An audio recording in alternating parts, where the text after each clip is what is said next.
What's up, YouTube? The homie Big Deep back in the business again, like with a whole nother episode. Hey man, listen, I appreciate all that love I've been getting for the last couple of videos I dropped, man. Continue on, man. I'm trying to keep the momentum going. You know, and I'm trying to keep up with my goddamn, telling more story, putting down more content.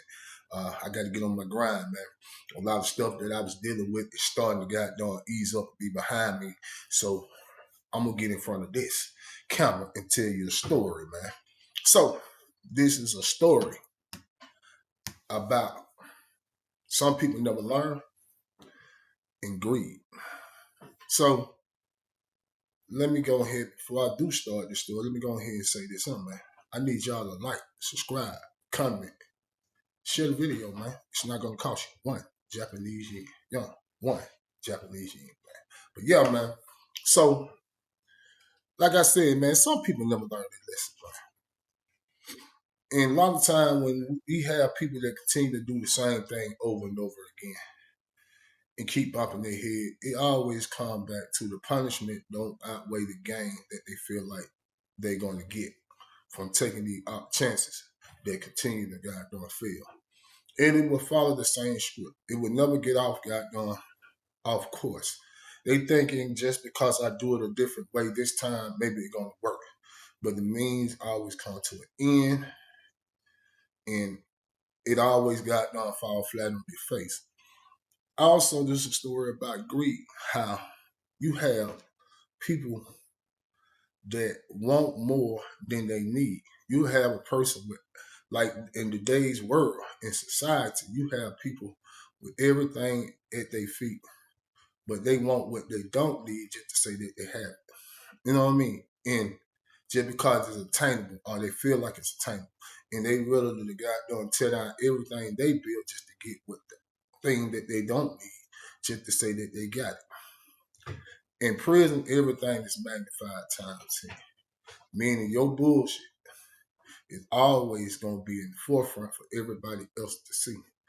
And the people that you end up hurting or the people that end up goddamn being in the middle of your bullshit always going to come lay in their lap. And it's not going to take long to happen. Me, I had started realizing that dealing with this cat, Crashout Shawty, that the best thing for me to do is try to distance myself. Meaning like me from his bullshit. I would tell any and everybody, hey man, he got his time to do, I got my time to do. Don't be coming to me with all his bullshit, because I do not want to deal with it. Because after I had went through the whole situation when I had to go down and talk to the lieutenant, and then when I gave some thought to it and realized how bad that could have been for me personally, you know what I mean? That's when I started realizing that, hey, I can't not be so attached to what's going on with him. Don't get me wrong, they're still my partner, they're still my folk, I'm still my dog, they're still my homie. I still love it to do, but at the same time, hey man, shit. I can't. Nope. No sirree. No sirree, Bob. No sir, you're not gonna get me. You know what I'm saying? But let's get to the story. So at this point in time, Crashout Shawty had basically he was up. And when I say he was up, he was up. You know what I mean? He had a little thing going for him that had popped off for him. I'm not gonna speak on too much information. Then he was winning gambling. So he was getting money in consistently. He was getting stuff, all the chain gang bullshit that people be goddamn treasuring in prison. He was getting all that. He got the new shoes. He got goddamn the necklaces. One thing he didn't buy was a radio. And you know the crazy thing is about that, I'm gonna tell a story too. You know what I mean? About how, you know, his carelessness and everything. It's hard for me to explain. I would have to just tell the story. But anyway, he didn't buy him a radio, so he always come get mine. But the thing was, at this point in time, I think I had like two, 3 radios, so I didn't mind. Now, when I say I had 2, 3 radios, meaning like I had tape cassettes They took the tape cassettes and started giving us CD player off the store. You couldn't buy a tape cassette. So I bought a couple of them out the streets. And that way I can listen to my tapes that I still had, because I had a multitude of CDs and tapes and everything. I eventually ended up giving away all my tapes to my partner when I had got transferred from Alto. But that's another story for another time. But anyway, but like I said, he had came up. He was up. You know what I mean? Like he was winning, gambling, and everything.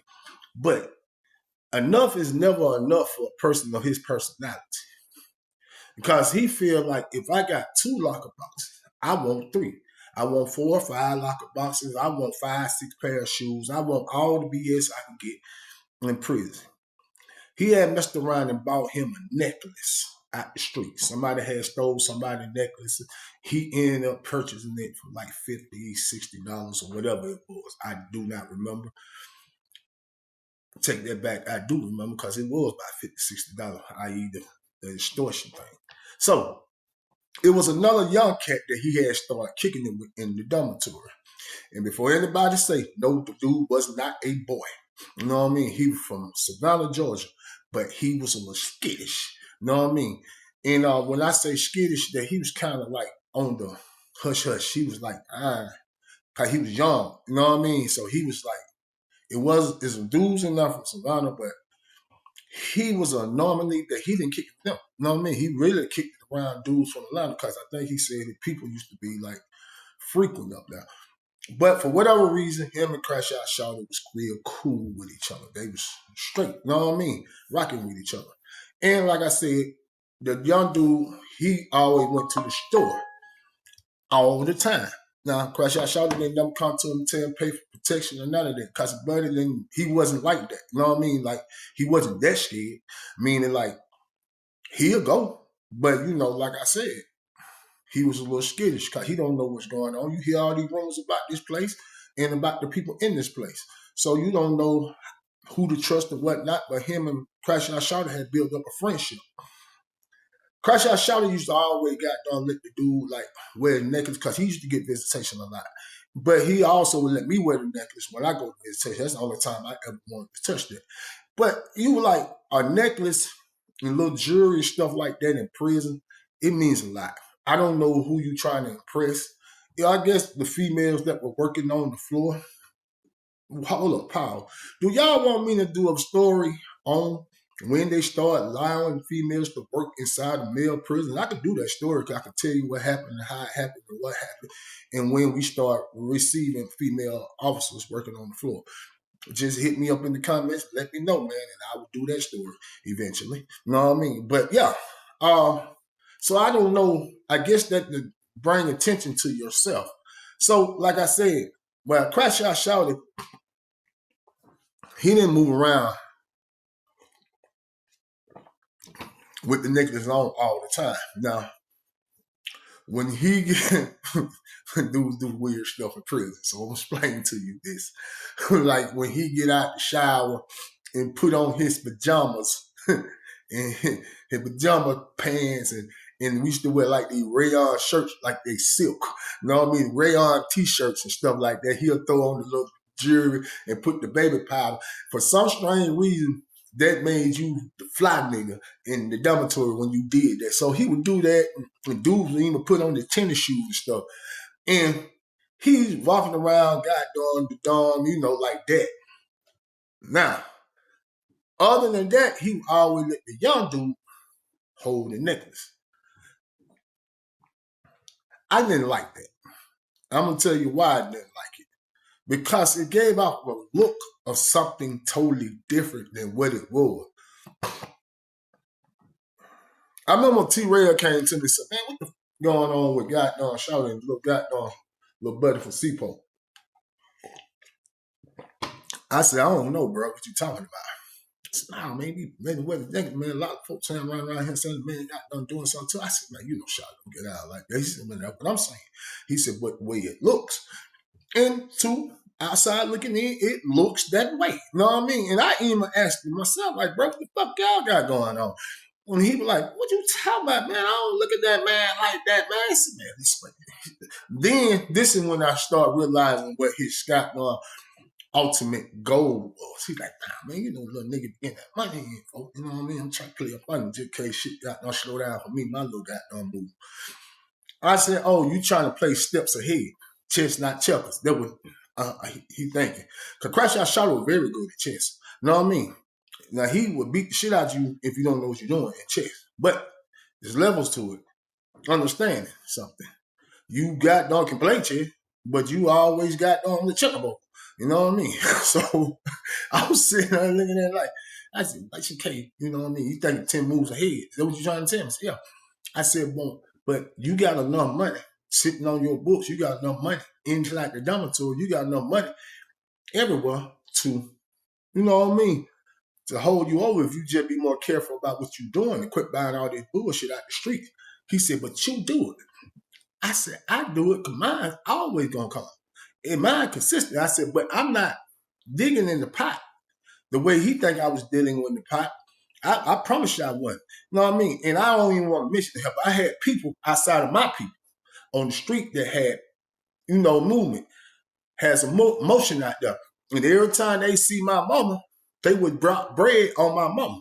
And I would tell my mama, hold the money until I want something out the street. You know what I mean? Because just as fast as I'm talking about, I don't care if 3-4 times a week they see my mom, they going to put some money. Whatever in their pocket, they going to give half. I'm talking about, and there's a lot of money. And so I had that, but I didn't tell him because it ain't none of his business. But so I can do that. I can maneuver like that. But with you know what I mean? Yours is just one source. And this source is going to eventually dry up. It's just sure shit stink, it's going to dry up. You know what I mean? But he, like I said, he always focuses on, he trying to think 10 steps ahead instead of focusing on trying to hold on to what you got. Build from that instead of trying to find another avenue to get some money. And you ain't even try to stabilize what you got going on. That's why I'm telling him, like, bro, just chill, woo-woo. And then if it do, I'm still here. You know what I mean? Because now you ain't in my pocket. You ain't in my pocket no more. So I'm stacking up. You know what I mean? Now I got 2-3 locker boxes. You know what I'm saying? Now you ain't eating with me. You know, we would bust a meal together. Like, I bring the soups, you bring the goddamn, the mix and the stuff that gonna go in the soup. We make a big ass pocket together in a Bombay and we do our thorough thizzle. But as far as you just eating out my locker on a consistent basis, nah, you ain't doing that. But just like I said, he always thinking 10 steps behind. That's what I'm gonna say. And not ahead, but 10 steps behind. Because he think he got a plan that's gonna help him out in the long run, but nah. But just as I said, things start slowing up for him from the street on a little situation. He started bumping the head a little bit in the dormitory with the gambling situation. So now he's starting to panic. This is what you do when you're used to having stuff and things start going in a different direction. You start panicking. You know what I'm saying? Because even though he still had all the things that he needed to sustain himself for a long period of time, when you had 3-4 locker boxes, now you're down to 2-3. That's enough if you know how to maneuver to get through. When I say that's enough. And plus you got me to fall back on. But greed wants you to have back what you always had. So what you start doing now, you start trying to strategize and come up with other strategic plans and stuff like that. Well, here's the thing. Like I said, he playing up on a buddy, saying, man, you know, he got money, folks sending money and stuff like that. Little dude messed around and got on store restriction. It's bound to happen to Alto for whatever reason. Now he's not getting any money in. And the plan was, Crashout Shawty was, you know, just go borrow something, get something out of their locker. Because, you know, they eat out of each other's locker. They going in out of each other's locker. Crashout Shawty going to go in there and gamble out his locker. He don't care about a meal that you get out there. He just say, I'm just going to grab $2 out here real fast, man. That type of mindset and knowing that you ain't going to never put it back. And if he approach you on it, you just going to say, man, bro, you know shit. You eat with me? I ain't think you going to trip about them little $2. that type of mindset. This is the type of games that people be trying to play in prison. It's old Alto game shit. You know what I mean? Thinking you 3/4 sleep. So that's his thought process. Like I said, little buddy hit store restriction. Perfect storm. Your money slowing up, but on store restriction. He's not getting any money in. But your greed gonna drive everything. So here's the thing. I get up to go to visitation. I asked Crashout, Shawty, and say, Shawty, where your niggas? You know what I mean? If I can go to visitation, man, you know, down there. He was like, yeah, man, you know, got a little seaport. He got it. I said, all right, cool. I go in the little seaport room. I tap the bed, like, bro, what's up? And like, he sleep. He laying in the bed because the weekend, you know, you sleep all day if you want to. You ain't got to move around. You ain't got to do nothing. So he like, yeah, what's up? I said, man, I said, let me see that necklace, bro. I'm finna go to visitation. He like, necklace? Oh, yeah. He looking on the side of the bed. He said, and that necklace? I ain't got no necklace. Ain't no necklace on the side of the bed, man. He said, what you talking about, bro? Ain't no necklace on the side of the bed. He like, wait, this is there. He pulled a mattress. He's like, you know, if he look, like when he sat on the side of the bed, it's like you're gonna have about this much space between your mattress and your bed. I mean, in the railing on the bed. You got about that much space in between. So that's why he's saying that. A lot of people do that. Take the jury out and sit it right there. For whatever reason, people will do that.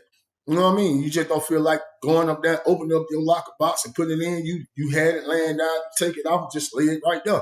That's something vet do. You know what I mean? If you're a little bit more goddamn weary and cautious that, hey man, you putting them on the side of the bed, it's an opportunity for somebody to steal it. You know what I mean? Go back and check out Ain't No Homeboy and see how home got played out that whole little situation up.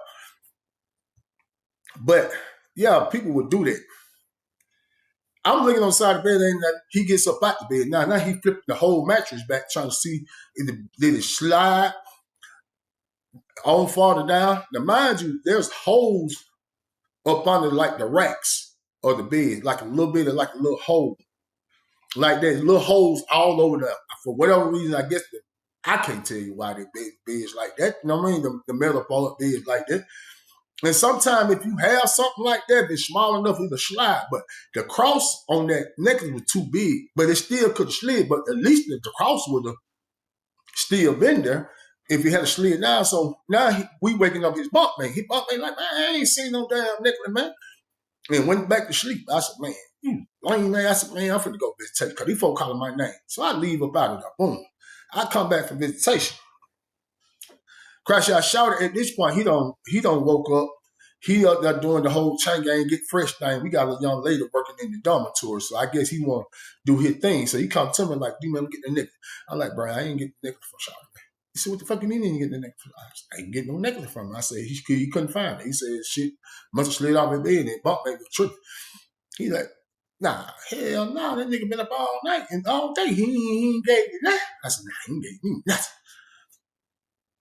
He shoots in the room where little buddy at. Now he telling buddy like, man, where my necklace at? Woo, woo. I see him going back and forth. Me, I'm not even going down there. I'm not going to go hear what the conversation is and none of that.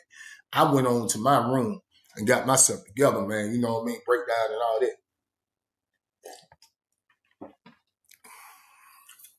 35, 40 minutes go by.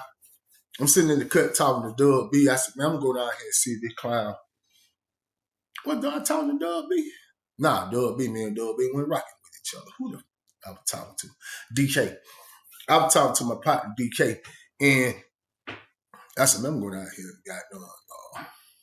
and get my radio from Crashout Shawty. Because he had my cassette player. I had the CD player. I want to go listen to some old 8-ball MJG I had and all. So that's what I did. I go down there and I had honestly really just forgot about the necklace. So I walk in now, Crashout Shawty sitting there. He like him, lame ass nigga, man. Like he talking to a couple more cats and stuff like that. They slept in the room with Buddy.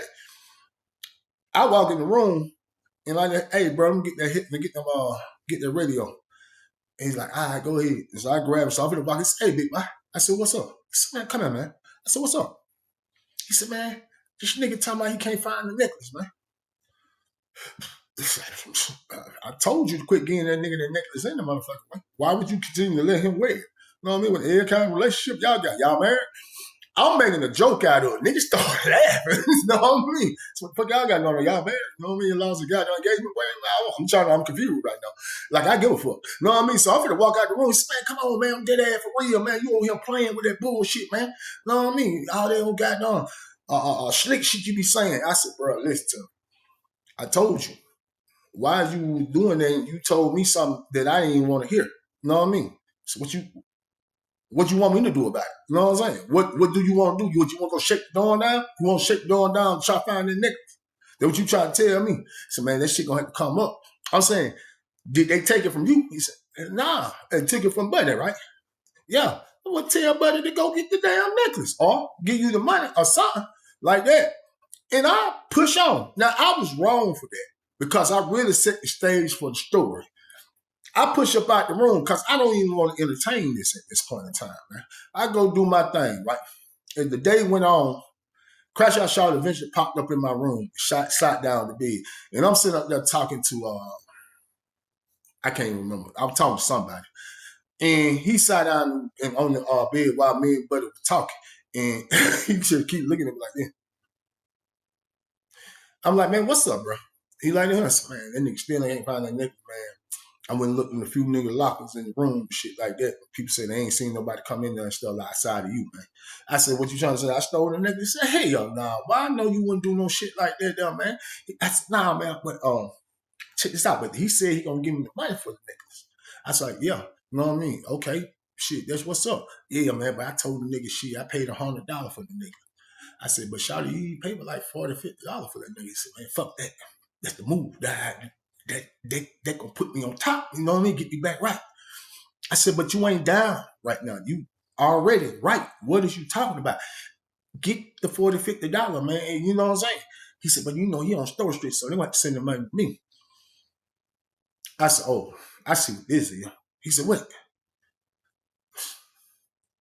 I said, man, you on that bullshit. I said, man, nah, bro, ain't no bullshit. How am I on bullshit? That's my nigga, man. That nigga don't allow my shit. Shawty, you want some bullshit. I'm willing to bet you want some bullshit. Like that. So now I got my antennas up. Now I'm going to pay attention to what really going on. Later on that day, it was probably about 2-3 hours later, I went to asking people who I knew who would do that type of stuff like that. And I went to this one cat like that. I said, man, and this is how I went to him. I didn't go to him straight up. Because now everybody in the dormitory know about the necklace. And people are now looking, trying to see how I'm going to react rather than Crashout Shawty and the people that we kick it with. And I told the people we kick it with, y'all can do as you please. I don't run shit. But I'm saying, me personally, unless it come to something, I ain't in it. I'm not going to help try to find out what's going on. That's what I told people, you know what I mean? And the people that I told that I kick it with, of course, they're going to straight do like D and say he ain't got nothing to do with that. You know what I mean? Unless it comes to something. But everybody's really moving around like they ain't did nothing wrong. So I went to this one dude, and I was like, hey, man, man, this nigga running around here crazy stuff. I said, man, you know anything about a necklace in the street? They need to get, somebody trying to sell some jewelry stuff like that. I said, man, dude done lost the necklace. I need to get me one. And the dude looked at me like, yeah, all right. So what? Come on, that shit weak, D. I said, what you mean weak? Come on, man. You trying to pick me, man. He said, man, I ain't got nothing to do with nothing about no necklace, nothing. And he pushed on, you know what I mean? Now, my antennas is all the way up. You know what I mean? My chain gang spider senses is going crazy. I'm about to black out. They're going so goddamn crazy. I said, oh, yeah, this nigga on some real bullshit right here. It was the following day. Early in the morning. I don't never go to chow. Crashout Shawty, no, I don't never go to chow. Even on the Sundays when they had the pancakes in the sausage with the grits. That's the best thing smoking in prison. I had got to the point where I didn't want to do that. I would just stay in the dorm, stay in the room. Crashout Shawty. Of course, I seen him when he peeked and I had the skull cap on, so he couldn't see me. I got up. I didn't go to chow, but I stayed in the dormitory. Stayed and looked out the window.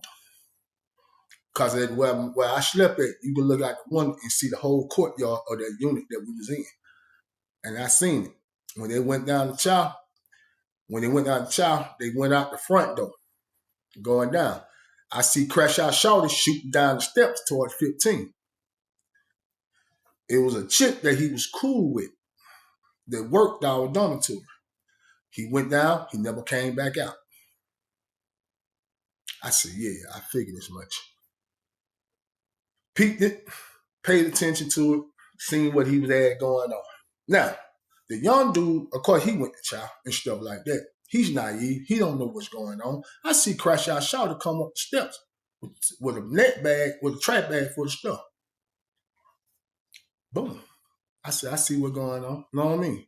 He slide in the back door of the dormitory, going in. I said, what you got going on? He said, somebody owed me some money down there. I said, oh, okay. Cause I'm talking about when he came up the steps, I was around the corner, I popped out on him. I said, what you got going on, bud? Get some of that.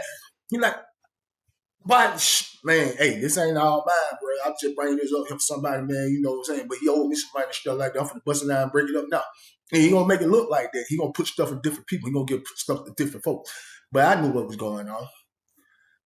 Day go on that day. Crashout Shawty got done now. He done enacted his whole plan. Now time to spring the trap. He go to the young dude, say, hey man, did you call your folk and talk to him about sending me the money? He like, man, Mom Duke tripping.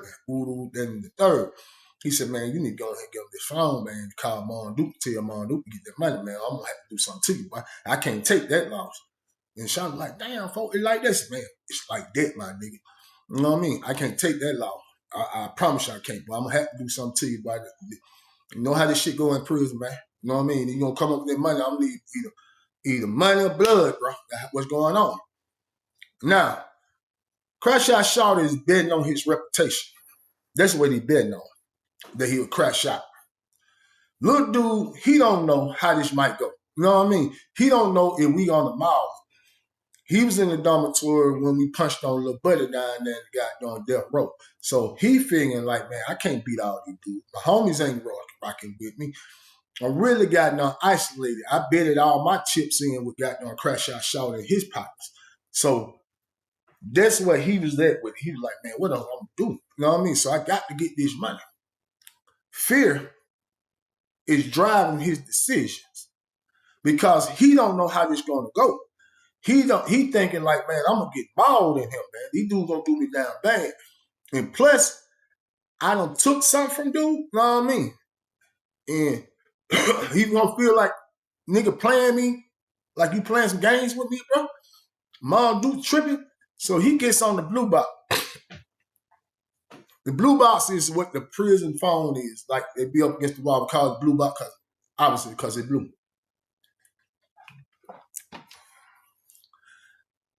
I walk out. I see Crashout Shawty standing behind him. And Buddy's on the phone talking to him. Talking like trying to talk to his mom and shit like that. Crashout like, nah, man, you need to tell her to go send me that money, stuff, and stuff. I said, hey, bro, I'm coming to holler at you, man. Holler at me, man. He like, man, what's up? I said, man, what is you doing? He said, man, I'm finna get that money. That's what I'm finna damn do. I said, what shit? What's she gonna do? She gonna send it to him? And what he gonna give you stamps and goddamn composition books and shit? I'm confused right now. Like that, he said, nah, I'm gonna tell her to send it in my damn name. I'm just put the damn money all in my name. I said, but you gonna have to give her all your information. Man, I don't give a fuck about none of that, man.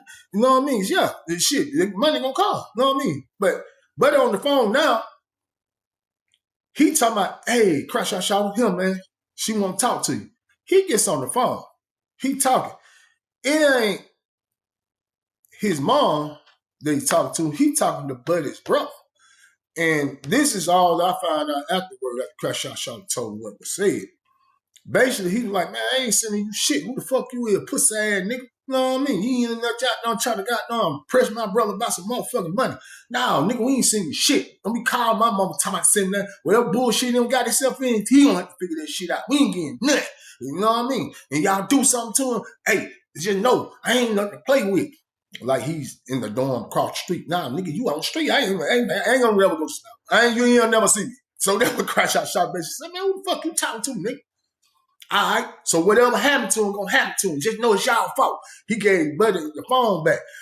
Now Buddy got the big eye. His mom, of course, was on the phone as well and heard the whole situation, but she wasn't like saying anything until Buddy got on the phone. And whatever she said, I guess was like, hey man, she said she gonna send you money. Ooh, man. She told my brother to go ahead on, man. Just give you the information. This damn fool gave the information to him. So he like, yeah, man, this shit worked. I didn't send that money that third Monday, that Monday afternoon. Police came in there like the goddamn red dog police. Boom, 13, everybody. Like, man, the hell, man, 13 on the building, man, 13 in the building, man. I'm talking about they came deep. They marching. I was like, man, damn, man, what the hell going on, man? I got shit sitting out and everything. This is what I'm thinking in my head. You know what I mean? It's nothing egregious. You know what I mean? It's just a couple of little goddamn magazines and books and shit like that that I, you know what I mean? Porn magazines. That's all it was. But I still want my shit. You know what I mean? And the little goddamn little other country bands and stuff that people be picking up in prison. None of that shit was my pride position anyway, so I didn't care about none of it. But I'm just saying, I don't want to go through the whole little process, goddamn cleaning up everything and tear up. They come down. They look at me first, then they say something to each other. I'm like, fuck, they looking at me. Then they keep on moving. When they keep on moving, I don't even follow them, try to find out where they're going or none of that. I don't know what they're going through. So sometimes what they would do, they would come through the door, boom. And they're trying to get to the dorm across from us, 17 or something like that. They'll come that way, try to sneak in that back way. Don't let them, you know what I'm saying? Like, oh, they're going to 18. If you're trying to catch somebody slipping in 17, oh, they're going to 18. Because they go through that middle hall, through that middle way, then they be like, oh, they don't know where they're going. But if they're going up the steps 18 way, oh, they're going through 18, and everybody will relax. And then they'll pop up because it's a door separate 18 and 17. And then they'll go in that way to catch somebody slipping. Well, so that's what I'm thinking they're probably doing. Well, they kept on going, and Crashout Shawty slept behind the booth right in the same room with the little C-Pope. Go in now, boom. T-Rail come down and say, hey, man, they got your butt on. She got the butt on. Yeah, they got your butt. Who you talking about? Crashout Shawty. 13 got him. What, you doing, pissing? Nah. They got that nigga in now, got handcuffed and shit. And when by the time he had told me the information, they going to tearing up his locker and stuff like that. I pop out. Man said, he said like that. He said, hey, D, go on back in the room. You know what I mean? They coming out, going back in the room. You'll holler at him. He'll tell you about it later on. They take Crashout Shawty out. 30 minutes later, they come back and get a little C-Pope. They take him out. They lock both of them down. I worked the hole at the time, so I was anxious to get over there to find out what the hell was going on. So when I get over there to the hole, and I walk up to the goddamn cell, I'm like, bro, what the fuck? You know what I mean? What the hell they got you for? That nigga handed me, man, the folk gave me a coat sheet, man. And I read it. That shit said extortion. I said, but I ain't know that was a chain ain't charge you can get. Like, I was so confused. I said, man, what that carry? And when I say what that carry, I mean what the in-house court system is carry with that. Because I know I had never known that was even a possibility. I said, so these folks, it's not pending the best case. They wrote him a court sheet for extortion. I'm like, damn. I said, what happened? So, well, apparently, when the mom Duke got the phone, she called the institution that morning, talked to the warden, told the warden what Crashout Shawty had did. And of course, Crashout Shawty gave all his information to the lady. In turn, they went back and got called the phone company did the blue box, because all this shit is recorded. Played that back and found out that this was a true story that was said. And they basically just harped on the whole goddamn back and forth of the brother and him, because that's the only time that it really got egregious. When he was telling him, like, man, you gonna get your brother fucked up in here and yada yada, then third. That's all they needed to hear. And yeah, they wrote him up for extortion, man. And the young dude, they locked them down, you know what I mean? Basically, because they were thinking that I or me and some of my partners am gonna do something to him, because that's what's the story that he was spending to his mama, that, hey man, them dudes deep in here, man. Them dudes gonna beat me up, man. Them dudes gonna do something to me, man. I'm afraid for my life. Type time. You know what I mean? Now, the question is, y'all probably thinking to yourself, D, would you have done something to him behind that?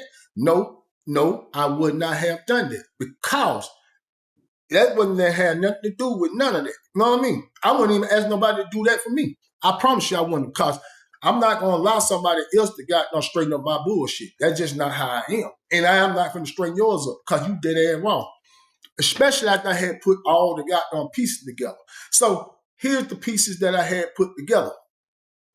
Basically what happened was Crashout Shawty got somebody to steal the necklace that he was going to sell anyway. Because like I said, money was getting funny.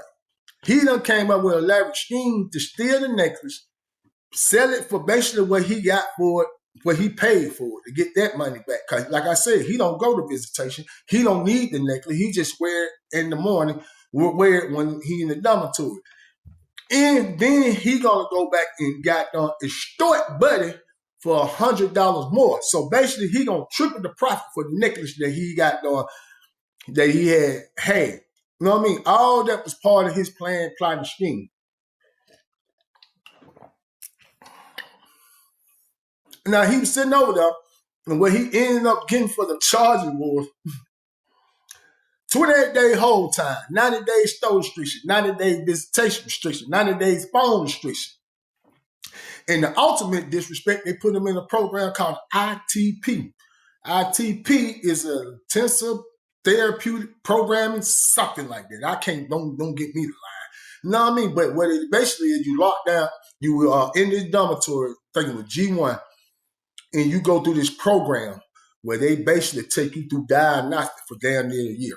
You know what I mean? You're marching, you're expecting to have your room cleaned up, you have to get up on a certain time, you don't get red call, you don't get free time, you basically locked down for a year.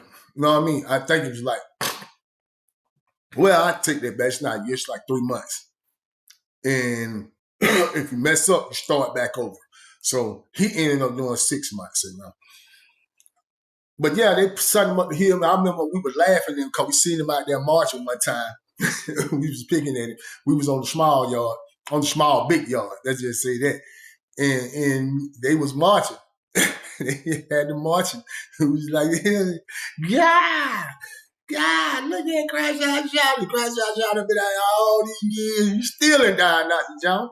And the reason why we were saying that, because in Alto diagnostic, when we first came in, they had this paramilitary whole thing where you had to march, keep the boots shine up and everything. And that's why we was saying that. But anyway, yeah, man. Crashout Shawty, man, couldn't get it together, man. He never learned the lesson. But you know what? That was the straw that broke the camel back for him. He didn't never, ever try no type of goddamn plans and schemes no more. Whatnot. And he came out of ITP. He came back across the yard. He went to B unit. He stayed up there for a little bit. Then they eventually moved him back down to PMC where we was. And he came and told me, like, bro, you know, I don't learn my lesson, Shawty. You know what I mean? He said, man, he said, you was right. I was dead and wrong. You know what I'm saying? Because they had moved him to dorm 15. He was like, man, you right. I was dead wrong. You know what I mean? You don't figure it out. He started to get understanding. He said, man, just accept what I got. A quick word about what everybody else got going on, man. He said, I'm getting too wrapped up in the trainer and shit. I said, yeah, exactly. And yeah, man. But that guy doing Crashout Shawty is a fool, man. But people do that, man. Sometimes, man, we get greedy, man. Sometimes we fall in love with the goddamn fact that we want, well, we don't fall in love with, we want more than what we necessarily need. And we are willing to goddamn do whatever and to get that. And the whole entire time, we'll tear down everything that we need just to get something we want. Sometimes you got to take a step back, man. Sometimes we just have to accept for what we got right now and take baby steps to get to where we take steps. Thank God for what we got, what we need, and take the baby step to get to the things that we want. You know what I mean? It's not going to come overnight. There ain't no big plot, plan, or scheme that going to happen just like that. And even if it does happen like that, it's always going to be standing on fragile goddamn foundation because you didn't build to that point. You just took it or went and got what you wanted. But man, to the next time though, man, the homie Big D. But as I always say, none of these things would have ever happened. None of these things I never would have seen. Crashout Shawty would have never ever got done being charged with extortion. And I never would have ever seen all that stuff. But I had to do one thing and one thing only, man. Stay my black ass out of prison. Or make the same mistake and decision that I did. I hate this, man. Make the same choice and decision that I did, got done, to end up in prison, man. Till next time, man. The homie Big D, like, subscribe, share, comment. Ain't gonna cost you one Japanese.